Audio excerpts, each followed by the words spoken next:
Thank you, Cindy, and everyone. Thanks for being here. I tried to come around to say hello to everyone. I got stopped at the table at the far end, and that's as far as I made it before all of these things happened. So I'll try to come by and say hello to everyone, and drop off one of these flyers for you.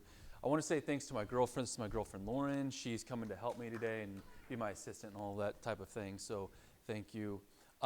First off, I've got to say, Cindy, again, thanks for bringing me in, and it feels so nice to finally get out in public, for one, and secondly, being in a room full of people where I can say I support President Trump without having to duck like that. I swear, especially in my generation, you talk about I support President Trump and immediately you're evil. It's like a bad thing to say you support Trump, like I'm some evil guy hiding in the bushes and I'm going to steal your kids and force them to get a job or something like that. And so they can't stand, but again, we're all on the same path here. It's not like we worship the man because he's replaced our God. We just appreciate that someone, even if he is a flawed man, I'm a flawed man, but at least there's someone willing to stand up and say, no. Not only is this not right, but this is just wrong. So I think a lot of people here agree with that.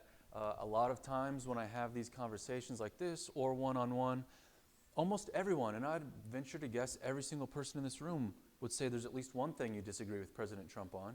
I know there's a couple of things I disagree with him on. He's But not a politician. oh, yeah, okay, yeah, exactly. Yeah. And and to build on that, neither am I. And I've got to say this is partially what inspired me to run.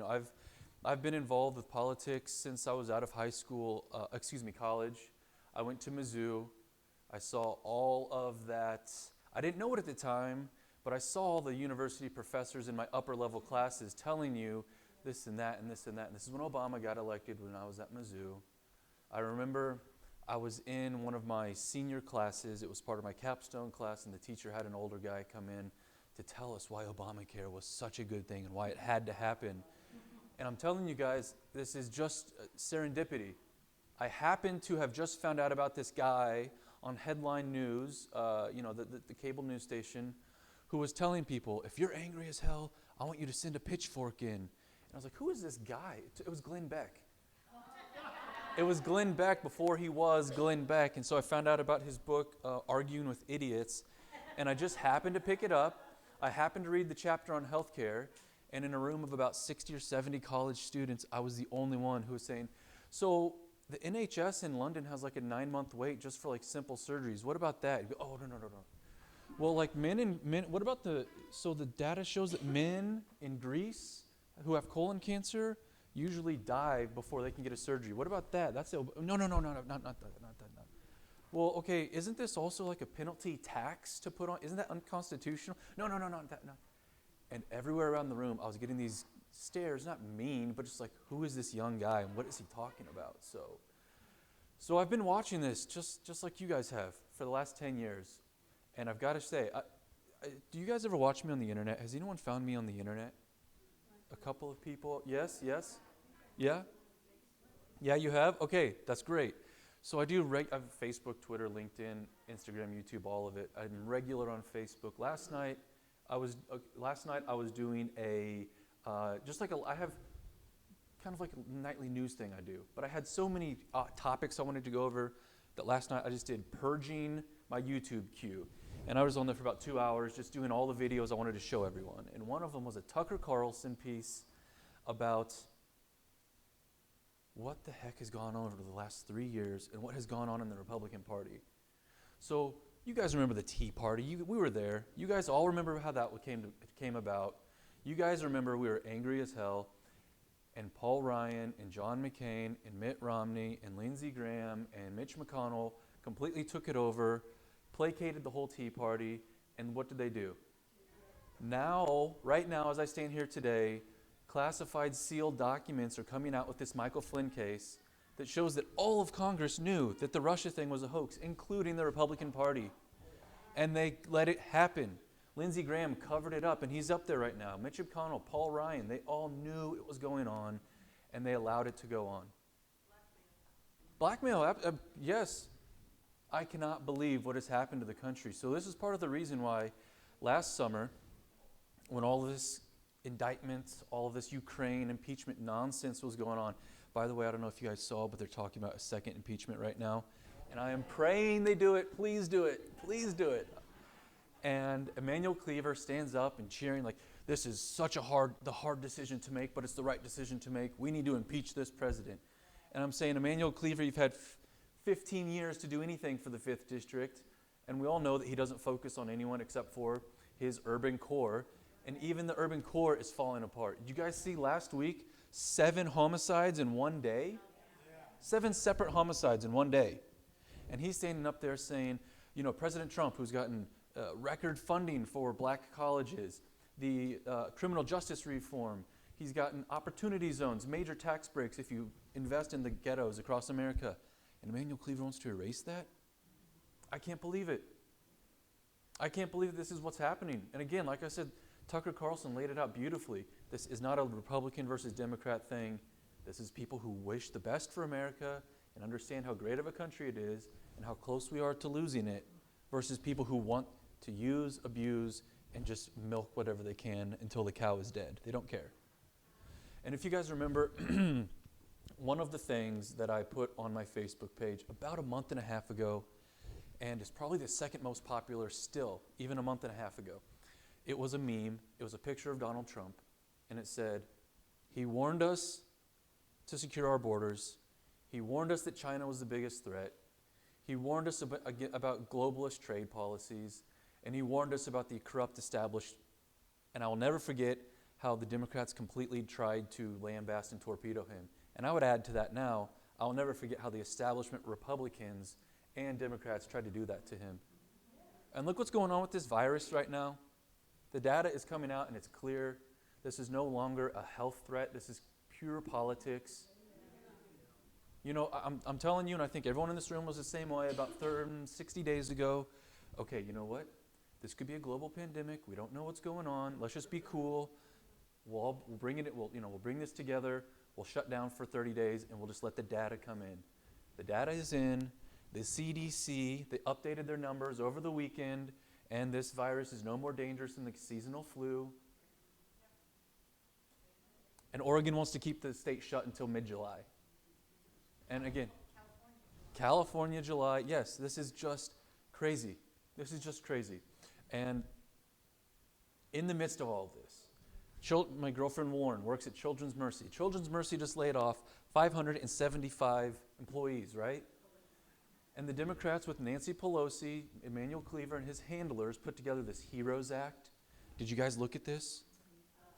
$3 trillion, a couple billion. Oh, here's a couple billion for you peasants. Mail-in voting, automatic enrolling for mail-in voting. It completely erases all voter ID laws across the country. All you have to do is sign a piece of paper that says this is who I am and you can go vote. A visa expedite process for any foreigners who want to come to work in the U.S. in the healthcare industry. Right when we just laid off 575 Americans from a hospital in Kansas City, and Emmanuel Cleaver goes on Fox 4 News, he goes on Pete Mundo in the morning, and he says, well, Pete, people out there, they're struggling. We really need to get this put through. We really need to do this. This, like I said a minute ago, y'all, this is no longer Republican versus Democrat. This virus, if it hadn't done it before the virus, in my opinion, has really shown this is not Democrat versus Republican. This is people who don't care, or they do care even worse, and they're knowingly trying to destroy the country for their own benefit, versus people like all of us who are genuinely trying to repeal some of these laws, shrink the size of government, return education back to the state and the local level so that we don't have things like Common Core and No Child Left Behind, which is doing nothing to help our schools. So here I am. I'm just like you guys. It's kind of strange because I already have my number one fans. I already have people who kind of get stage fright when they come talk to me. And it's so weird because I'm just like you guys. I just couldn't take it anymore. And so last fall when Emmanuel Cleaver said, I can't wait to impeach him, I thought, all right, Ryan, somebody is going to stand up and say, I'm going to try to run against this guy. Somebody's going to stand up and say no more. And nobody was doing it. So I put the feelers out to the different organizations, the different civic leaders, and the different political leaders in our district, and no one is standing up. And with all due respect, I love Jacob Turk. That guy is a fighter. He fought Cleaver 7 different elections, but he wasn't able to pull it off. And in my opinion, 2020 is not another election. We cannot just go and doofus around and, oh, well, you know, I put my name in the box. No. We need to organize. We need to go and volunteer at the election polls to make sure that they're not doing any fraud there. We need to spread the word to anyone, whether they're 18 or 98. If they're not big voters, we need to keep them in the loop. Don't spread fake news. You don't even need to spread fake news. There's so much real news that just like, oh, I can't believe this, right? Right? We need to continue registering people. It's so easy. I was showing my girlfriend because she moved into Missouri. It is so easy. You literally type in Google, register to vote Missouri. Click the Secretary of State, click the register button. It's all online. It could not be easier to prove your identity and register to vote. We have 6 months between now and November. We have to organize. You know the left. You know Saul Alinsky. You know Obama's days of organizing. It's our turn, and we have to get that energy back in us. And I know we are, because you guys, I get messages every single week. Private messages I've had messages from a young lady who's maybe like, I'm guessing 23, 24, 25. I've gotten messages from an older guy who's got to be in his maybe 60s, I'm guessing, and everywhere in between, every week. They message me, whether email or Facebook or Twitter, and they say, I was a lifelong Democrat. Never again.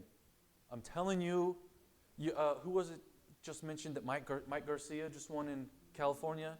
That was a county that voted for Hillary Clinton in 2016. That went flipped over. There's this young man on Twitter, Scott Pressler. I don't know, he's the guy that's going around doing all the trash pickups. Yep, he's awesome. He has made it his point between now and November to flip as many places Republican that were Democrat. He posts every week about city council and House one and state positions that are all flipping. There's a major red wave coming. There's a major red wave. And I'm sure you guys saw it about 4 or 5 or 6 days ago. Trump gave an interview and he said, the deep state is on their heels. I'm this close. I can end it for good. Right? And you know, people say, oh, deep state, you're such a conspiracy theorist. It's not a conspiracy that for the last 60 or 70 years, there has been a concerted effort by a small group, and by small I mean a few thousand people, to take all of the resources and extract all of the resources out of the United States to a global level, to pass immigration laws that take all of our low-skilled, low-education Americans and replace them with even lower-wage illegal immigrants, or just send those factories straight to China with things like NAFTA. That's what the deep state means. That's what the globalist stuff means. People who don't care how beautifully constructed the Constitution is, they don't care. It's just today.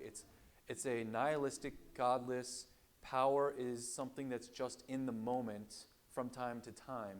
And you can see that behavior very clearly with this Tara Reade, Joe Biden sex assault scandal. Do you guys remember about a year and a half ago when the left was literally trying to destroy Judge Kavanaugh's life?